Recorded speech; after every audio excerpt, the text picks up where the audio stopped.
I hope you save some space on your shelf for a giant Mirage. Here's your look at the brand new NECA Toys Mirage Comics Eastman and Laird's Teenage Mutant Ninja Turtles box sets.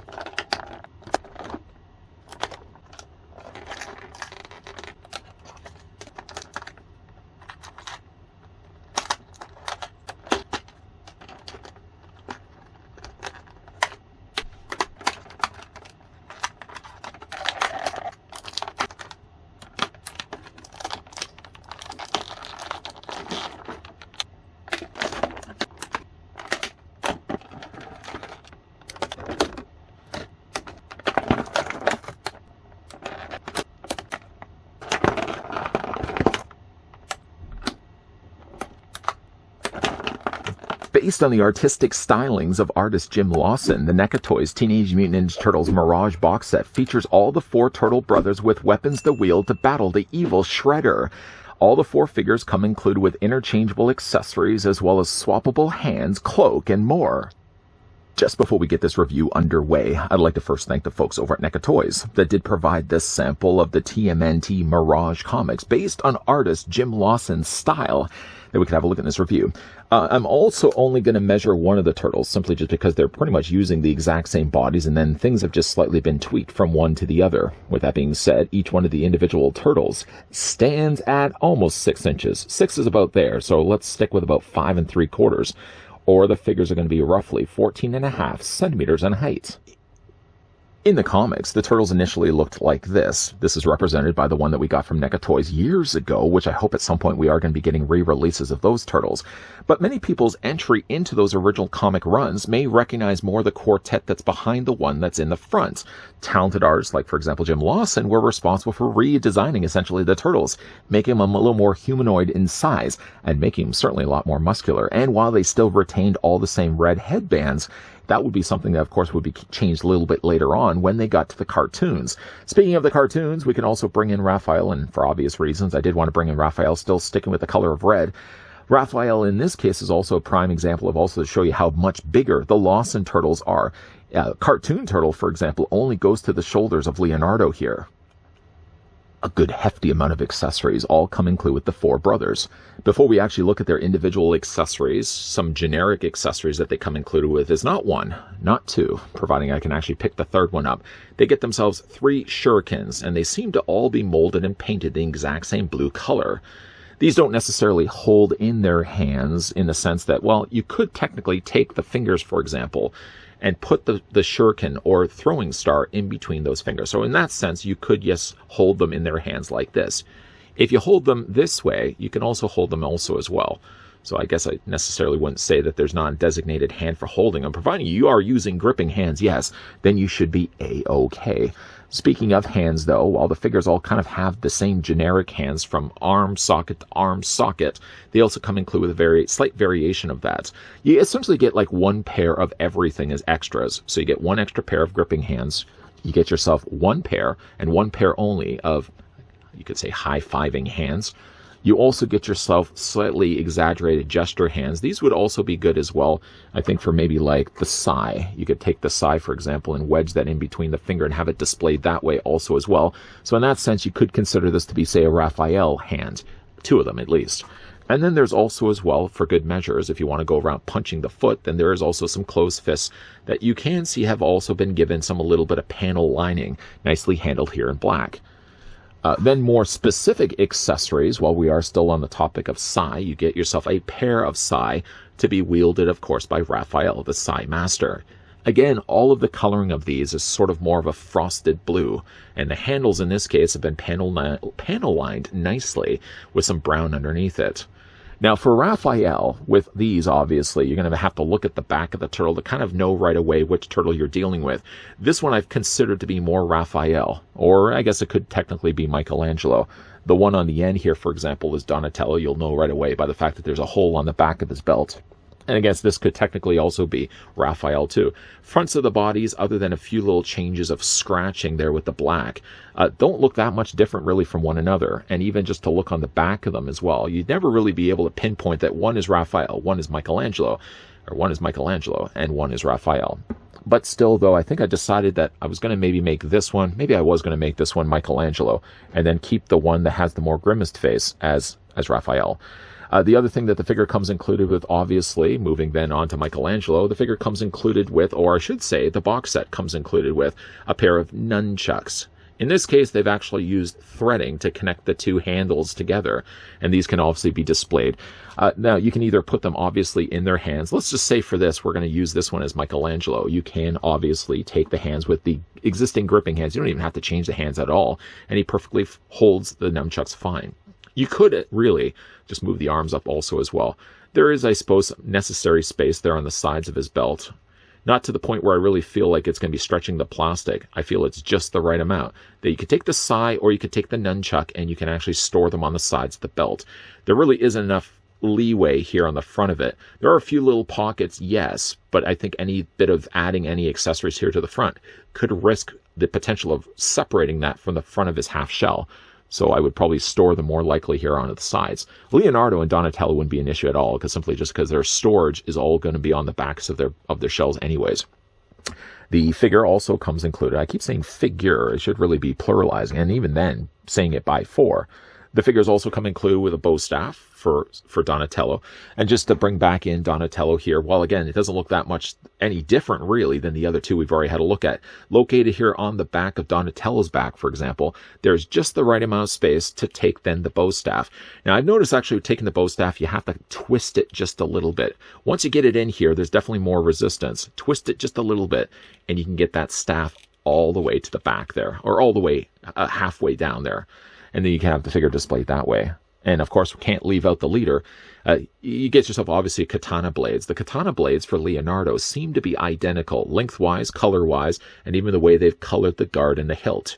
And for Leo's, obviously, Leo would be the easiest to recognize right away, as the sheaths are sticking out the back of the shell. And simply just flip this around. He's got two sheaths or scabbards on the back that you can take then the katanas and slide them into place. I've had some issues lately with sliding katanas, not necessarily from this company, but another company taking the katanas and sliding them in place. Leo's, this one was a little on the tighter side, but it still wasn't to the point where I was worried that the plastic was going to buckle at all. He stores those perfectly fine. Maybe while we're doing that also as well. The figures also come included with a variation to their headbands. So on the back of their headbands, for example, you kind of already see that the headbands drape forward, draping across their shoulders.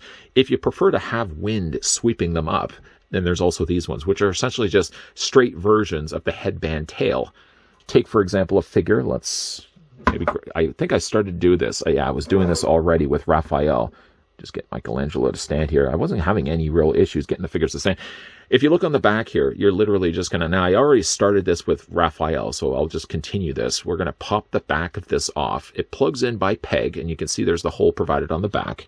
Then you're taking your straight bandana tail, and that's just going to plug in place. If you're having any difficult time to do this, you can always heat the head in not necessarily hot water, but you can even take yourself a hairdryer and just soften the plastic just a little bit on the back of it, if again you're having any issues. But I didn't really have any issues when it came to attaching the headband tail. It plugs in perfectly fine. And then, I might just find myself doing that with the rest of the turtles as well, removing all the ones that we drape, or even I might just mix and match them, have a couple of them with the actual back of it sticking out like this, and a couple of the others just having it draped to the side.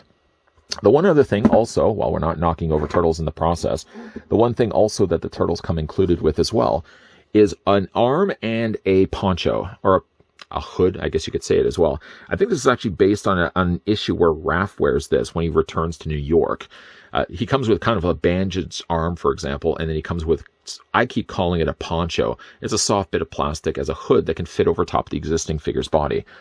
The only thing about it, though, is now that I've already added this part of the headband, I would probably just remove this. Or you could just keep the one that was already in there in the first place. But I'm just going to remove it for right now. I did want to take then the poncho. Pardon me for keep calling this a poncho. And we're just going to drape this over his head like this. Looks very similar to like the Last Ronin. But again, I think it was an issue where Raph wears this and he goes to New York City. To finish that look, we can go ahead and remove the arm. Don't worry, I know I was a little worried about doing this as well. Just pop the arm from the provided socket, and then you're just going to replace it then with the bandaged arm. Now, I like the bandaged arm personally, even if I don't decide to display Raph necessarily with this. I like the idea of actually having a little bit of wrapping there on the shoulder, just to make him separate and different from all the other turtles. So I might just keep that in place. And then, of course, we're going to have to finish that off with a hand, because without that, how's he even going to possibly hold the sai? So plug that back into place. Yeah, so I like that personally. I mean, it may not be something he consistently wore across all the issues, but I like the idea that they included this as a reference to maybe 1 or 2 episodes, maybe 1 or 2 issues. For right now, at least, let's go ahead and remove the poncho. The only thing I would be worrisome about the poncho is just taking it off. I'm wondering, though, if it's going to be rubbing against the face too much, and I would start to wear away all the paint and work that they put into the faces in the first place. So I don't know, maybe I might... I don't want to say get another set of these, just simply so I can have 1 turtle displayed with this. But I think just be careful, again, putting this on and removing this all the time for the risk of, obviously, wearing away all the paint that they put to the pieces.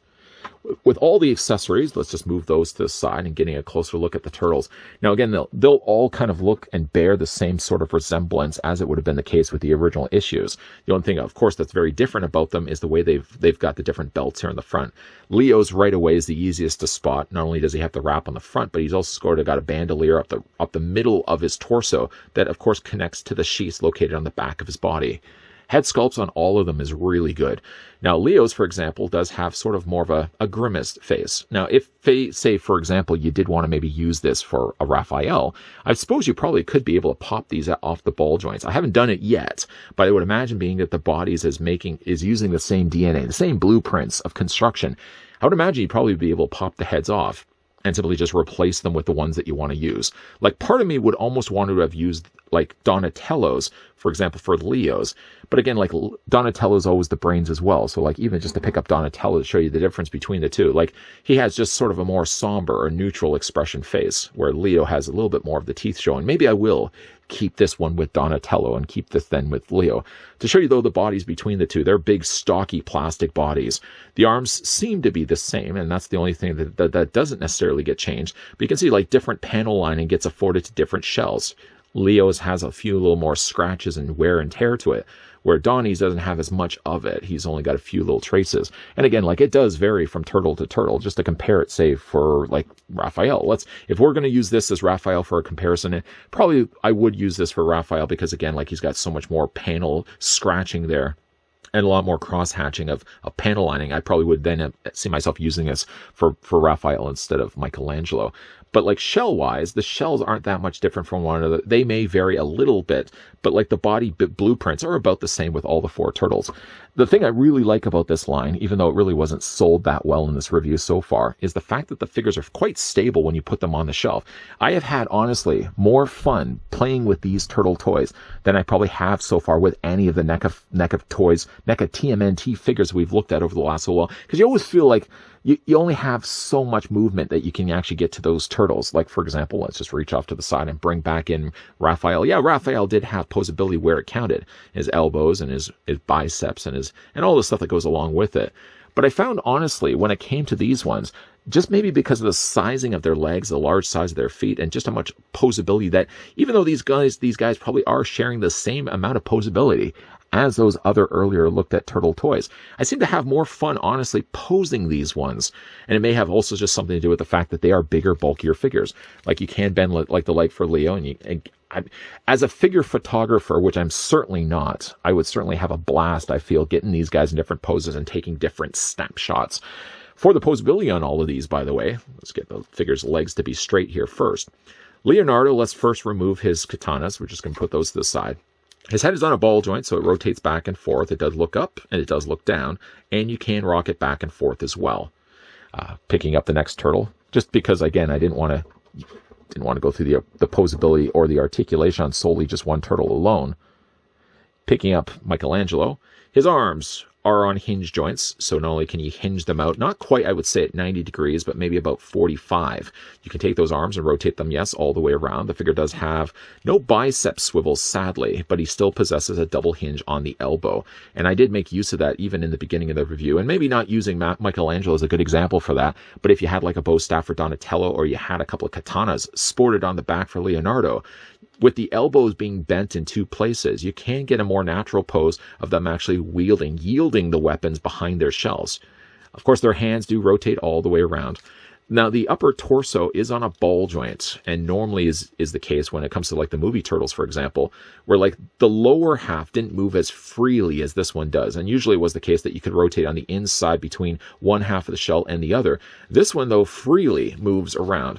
The only downside to it, though, is because the shell, when you move it too far away, you can kind of notice the way that the body's been built underneath it. Like this part right here, obviously, is the cut where that the legs, the ankles, I should say the ankles, the tops of the thighs, move outward like this. And so obviously, when you are rotating, it's going to look a little bit better in some places than others. You know, to move it this way, for example, you can kind of see the way that the figure's been built underneath it. One thing, speaking of figures and the way that they're built, I'm sure you already have noticed by the fact that there is tails on the backs of the turtles. So you may not want to do certain splits with the figures because it might look, well, a little more noticeable. Legs go forward, though. Legs go certainly back. There's a swivel at the top of the thigh, and all the four turtles possess double hinges on their knees. And not only that, but they also possess decent articulation also for their ankles. You can move them up and down this way. You can also rock them back forth this way as well. Now, I've had a couple of times where the turtles you saw in this review did fall over. I think it's just by the way I had them standing, but there technically are peg holes on the undersides of all the turtles' feet. So if you had a tough time to get these guys in dynamic poses, which I certainly will say, if you are lucky enough to get the set for yourself, you will be putting these in many poses. I would certainly say make use of display stands just to make sure that they haven't fallen over, as they have fallen over a couple of times. And I think a lot of it is just more the ankles, just to want to make sure that the ankles are completely flat on these figures when you get them on the shelf. But yeah, some of my favorite, this four set of Turtle Brothers might be my very well my favorite thing that NECA has released when it comes to TMNT. Not only do I gravitate towards these being like based on not that necessarily the original Turtles, because of course the original Turtles would be these ones right here, but these are the Turtles, not knocking them over. These are the Turtles that when I think of the older comic runs, and I think of all like sort of the stuff that went along with it, as well as the original Nintendo Teenage Mutant Ninja Turtle video game, I think of like this art styling on the back, and I think many people also do as well. So while it will be a dream come true eventually when NECA Toys gets the chance to maybe re-release these original design turtles, I think really this is the set that most collectors have been so anxiously awaiting the NECA Toys announcement for, and now finally having these in hand, I think these figures will be the ones that sit in the front of my shelf when it comes to putting these guys on display. While there's no disputing the fact that Eastman and Laird created the Turtles, I think honestly the stuff that we were getting from Jim Lawson is the stuff that really defined the Turtles in not only the medium of comics, but also moving forward as well. He gave them the larger scale proportions, and while he's still stuck with the red headbands, there was something about this look of Turtles that the older comic collectors will pinpoint right away as being their entry into collecting Turtle comics. Not me, though. I was collecting Archie comics, and I didn't really even know about Jim Lawson's style until probably like early into my high school days when I had a little bit of extra money to pick up a random issue I would be lucky enough to find at my local comic book stores. But I will say, to the credit of NECA Toys, they've taken the love of those original Lawson designs and they translate extremely well here to plastic form. In this case, you get yourself all four Turtles all packaged together, and the benefit, of course, of getting them all together is that you don't have to individually source them out. Each one of the Turtles do have a very much carried over design to the one that's right next to it. I mean, obviously they're using the same body. I can't fault them for doing that. The headbands are also going to be the same. Short of maybe just looking at the way they store their weapons is about the only way to really be able to pinpoint one from the other. Michelangelo and Raphael are very similar together, while Donatello and Leonardo very distinctly, you know right away that one is Donatello, one is Leonardo. I think the charm of this set not only is the way that they look, but the way that they pose as well. To be fair, they have fallen over a couple of times during this review, but honestly, in between takes, I have probably spent half hour to an hour of just getting these guys in fun little poses. I have honestly had the most fun posing these turtle figures out of all probably the last turtle. I'm even just kind of thinking in my head, like, when have I had this much fun posing just a turtle toy? I mean, periodically I'll go up to my shelf, and with the existing turtles that I have right now on my shelf, every once in a while I'll just move an arm, I'll move a leg, or maybe if Leo's got his katanas down, I'll bring him up maybe by his head. But not to the degree of what I'm doing here with the ones that we're getting from Lawson. This is a set where I could see myself frequently going back and wanting to pose them again. And I think also if you're one that gets into figure photography, you're probably going to have a blast getting this set for yourself. But what do you guys think, though, of the Jim Lawson TMNT box set, courtesy of the folks over at NECA Toys? Is this a set, first of all, that you've already picked up? And second of all, when was the first time you were introduced to this design? Or even probably even a better question, let's just back that up a little bit. What's your earliest memory of collecting a turtle comic? Is it the stuff that you were getting from Eastman and Laird with the black and whites? Is it the later stuff we were getting from Lawson? Or is it even, like myself, the Archie run of comics? As a side note, I am very excited to be looking at those Archie TMNT figures courtesy of the folks over at NECA Toys, because from a nostalgia standpoint, that's the most relatable to me of when I was collecting as a kid. But I love this set so much. Big thank you once again to the folks over at NECA Toys that did provide the sample of the brand new, can catch my breath, brand new set of TMNT Jim Lawson inspired turtle figures. Courtesy again at the folks of NECA Toys. If you guys enjoyed this video, want to hit with a like. If you guys are loving the content you guys are seeing and certainly do want to stick around for more, make sure if you haven't already done so that you hit that subscribe button down below, and you're also turning on the bell notification. And of course, as always, guys, thanks for watching. See you guys next time.